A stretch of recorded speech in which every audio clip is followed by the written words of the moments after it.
Šiandien esame pas Raimondą Maksvytį svečiuose ir esame žieminio rapso pasėlyje. Pasirinkome tą veislę vien tik todėl, kad ne per seniausiai darėme reportažą Šalčininkų rajone pas ūkininką Antoną Bandalevičių. Jis taip pat augina prancūzišką veislę RGT daugintojo amazonitę. Čia mes matome lygiai tą pačią amazonitę, tik visiškai kitame regione.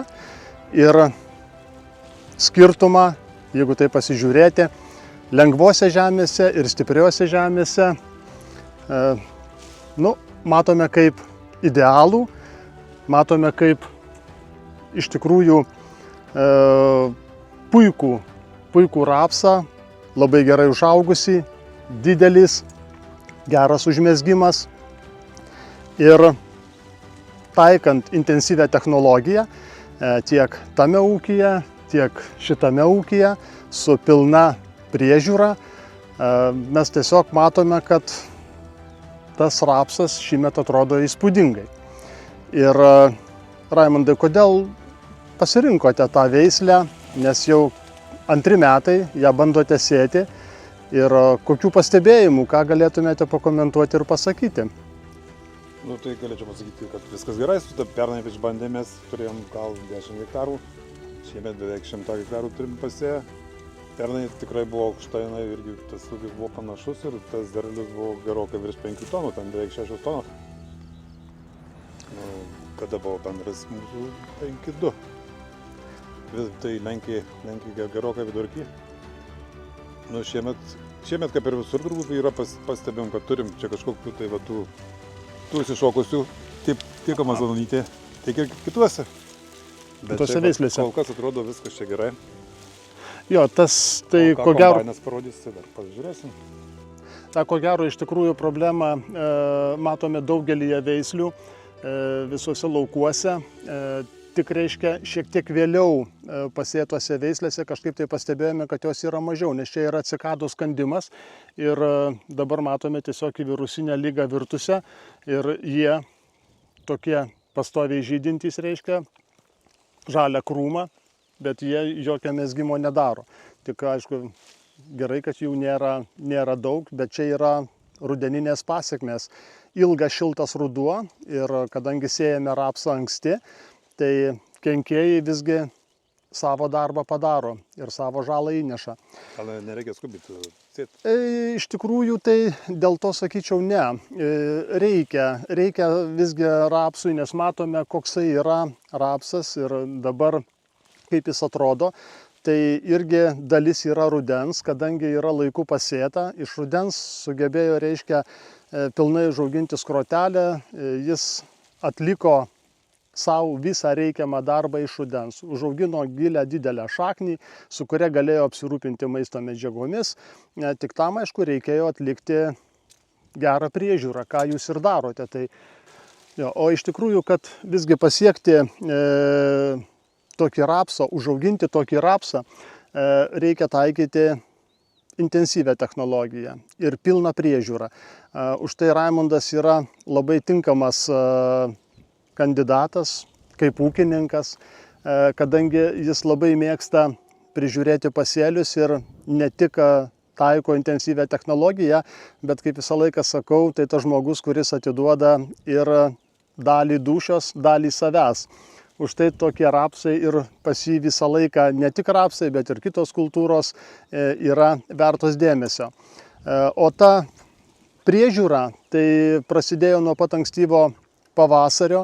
Žinoma, jis jau po peržiemojimo atrodė įspūdingai, nes rudens, reiškia, visas užauginimas, išsivystymas jo buvo labai puikus ir pavasarį tada lengva buvo dirbti. Bet anksti pradėtos ir atiduotos trąšos, pirmieji tręšimo darbai. Tada patys pirmieji tręšimai kartu, reiškia, su augimo reguliatoriu Martina. Pridėta citokininai, kad, reiškia, suaktyvinti visą žiedyną ir kad kuo daugiau augalas subrandintų ir kad kuo daugiau išleistų šakų, vat ką mes ir matome, nes šakų yra tikrai labai daug.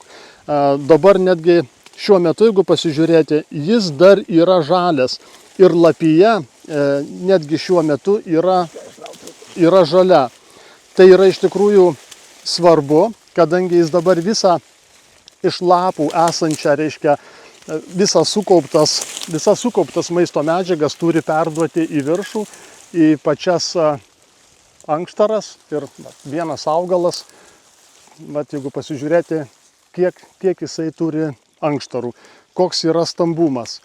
Tai jeigu jisai dar žalis iki dabar, tai tik ir parodo, kad reiškia yra labai intensyviai atlikta visa pasėlių priežiūra. O čia tų peliukų daug sulaužėmės jau ant rapsų? Čia jau tik su kirvuku reikėtų iš tikrųjų jį tokį kirsti rapsą, bet pabandykim kažkaip atsargiai. Nu, yra kažkas gyvena. Ja, bet tai gyvena, jeigu tai pasižiūrėti, pačioje, bet labai nedaug, matosi, kad va čia yra pro tą vietą įdūrimas, bet tai yra ir tai parodo, kad reiškia labai anksti šiemet pavasaryje turėjome visą gamtos atbudimą, kur mes tiesiog nesuspėjome įvažiuoti, nes tai buvo labai trumpalaikis temperatūros šuolis, kur stiebinis paslėptas straublis jau atliko savo darbą. Bet toliau mes kaip atlikome tos darbus, jis ir paliko toje vietoje, kadangi toliau apsauga yra uždėta.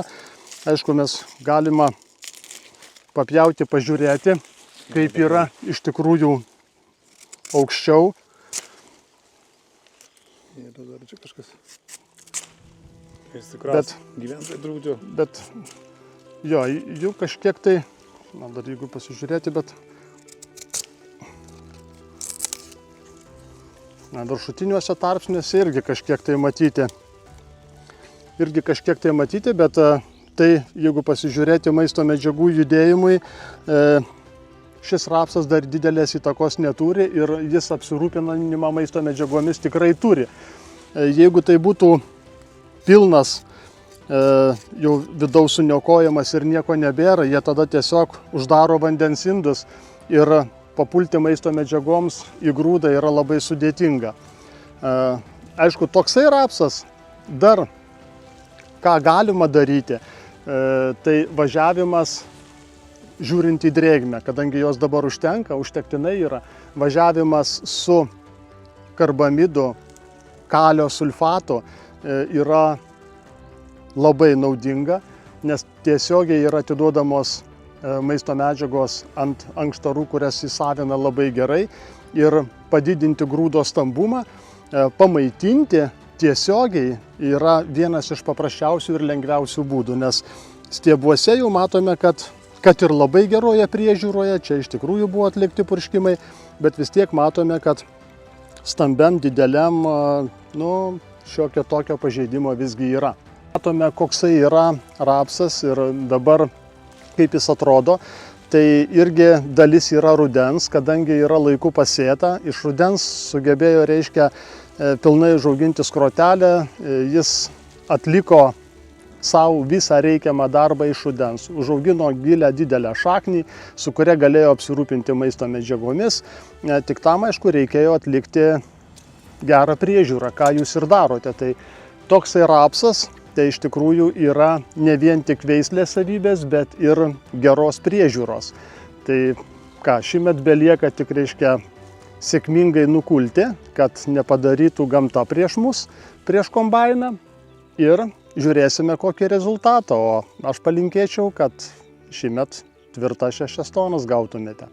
Nu, ačiū.